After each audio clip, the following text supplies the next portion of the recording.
That's my kid.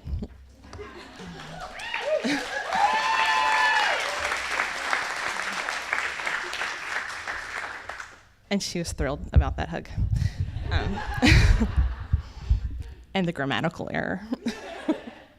I'm Jessica. I'm looking at my family who are here. I have other kids besides Kylie and my husband, who will be sainted soon, I'm sure. I just want to say that because this is going to make it sound a little bit like I'm a single mom, and I'm not. So they exist, and I love them. So Kylie told you a lot, and I wanted to share my perspective as her mom. When Kylie was born, I felt intensely relieved because she was so beautiful. I remember telling Ryan, my husband, that I was worried because we're both kind of nerdy and odd. We would probably make weird-looking little kids, and that might make things harder for them socially.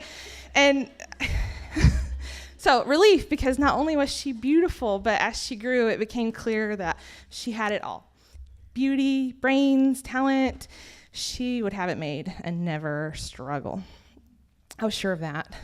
I realize how shallow that sounds now, but I mean it when I tell you that I never dreamed that she'd be a target for bullies or sexual harassment, or that she might experience crippling mental health problems. And when each of those things did in fact happen, I didn't realize they would be harder for her to identify, process, and overcome because of autism, or that on the way to discovering autism, she would fall into a deep, dark hole that would take her a still unclear amount of time to crawl all the way out of.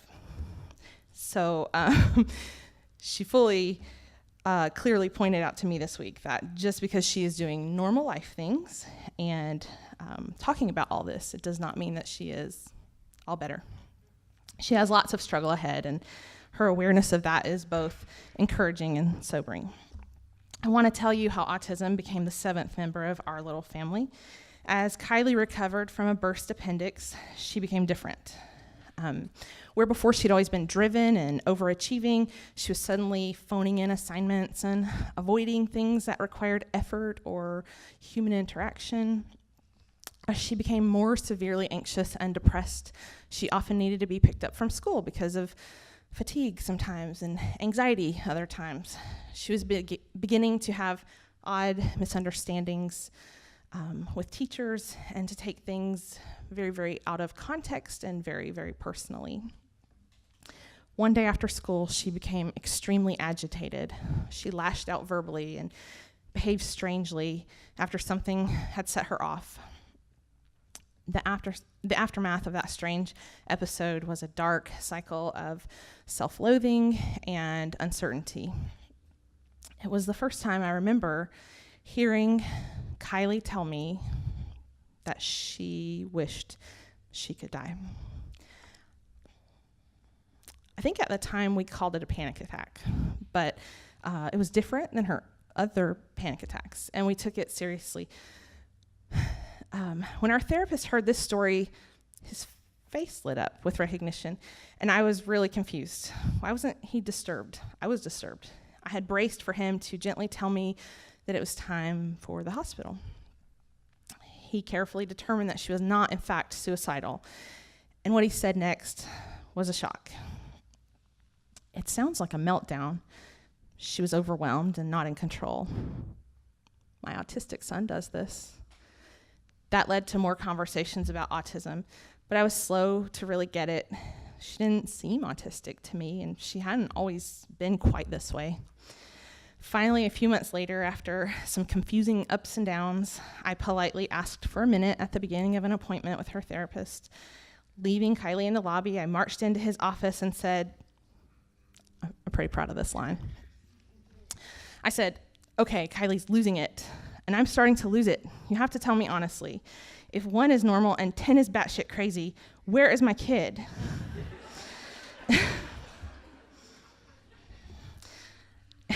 He expressed some sort of disclaimer to reject the premise of my question.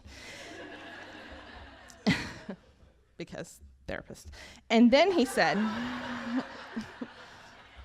He said, okay, I get what you're asking, so I'll say she's a 7.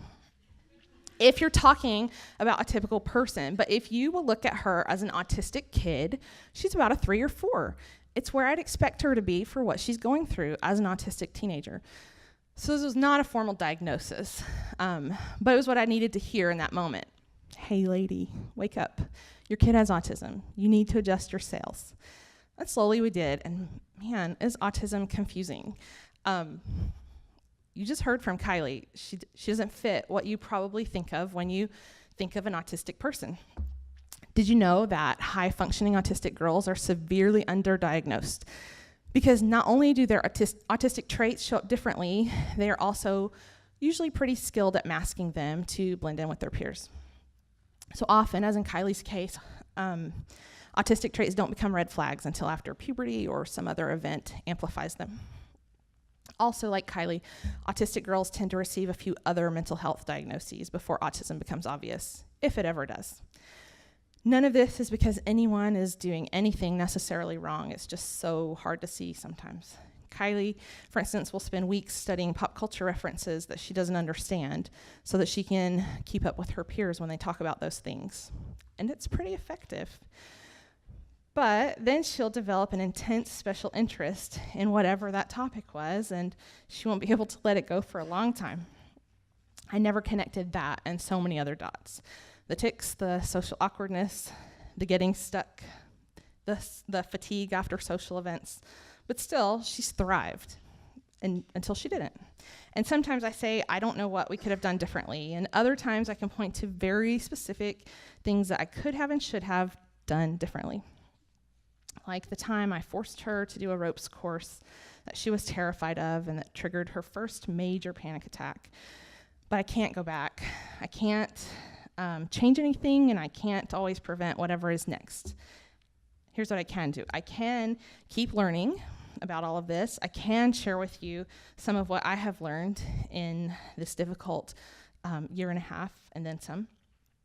Just in case you're hearing this and seeing your family in some part of our story.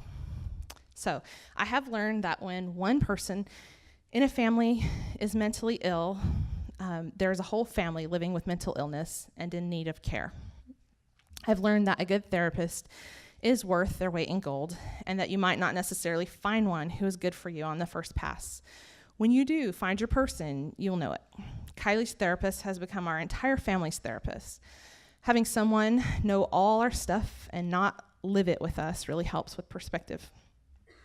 I've learned that one person doesn't get to decide what is or is not a big deal to another person, but you can stop and listen when someone tells you what is big to them. And that might lead you to change your approach toward that person, especially if you're the parent. When I let Kylie rant, I usually end up learning something new about her, and that builds trust between us and lets her respect me more as a parent and listen when I chime in. Autism and mental illness have made me a better mom in this way. No more suck it up or just get with the program parenting at our house, as tempting as those approaches are. Also, I've learned that children deserve an apology when you've been wrong. Integrity in parenting, or any relationship really, is an underrated asset. Guard it. I've learned that when your gut tells you something isn't right, you should pursue that vigorously. Simple seeming problems aren't always simple, and they don't necessarily have simple solutions. I've learned that there's no handbook for getting a severely ill child through a year of school, and that the way to find help is complicated. You will need help from people who have done it before. This will require you to tell your story. Here's where hindsight is so hard again. The school meltdown, the threat and the aftermath that Kylie describes could have been avoided if I had known at the time how to better advocate for her. While it was always clear to her, to us, to school that she was not a threat and was acting out of desperation in a situation she should not have been in, it was also unclear what could or should be done about that.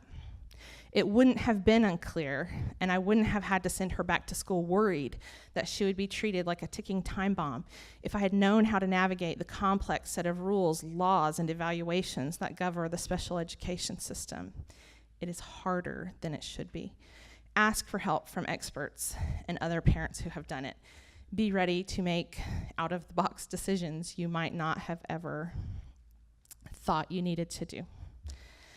I've learned that this process comes with some lasting confusion and anger. Give yourself time and grace to get through that. You're just human, and so is everyone else. Some people, maybe yourself included, will disappoint you because they don't get it yet. Almost never because they're just awful people. I've decided to let that be okay.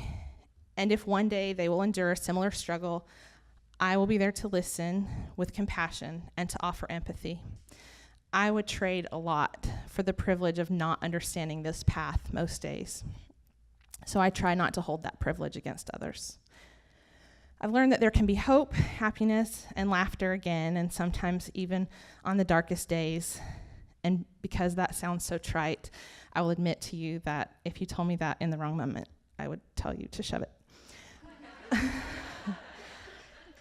I've learned that disability is just a word, that normal is just a social construct, that my daughter isn't the amazing girl I thought and hoped that she would be, but that she is something even more amazing than I could have imagined, and that her future will be bright in ways that I can't wait to see and probably can't imagine.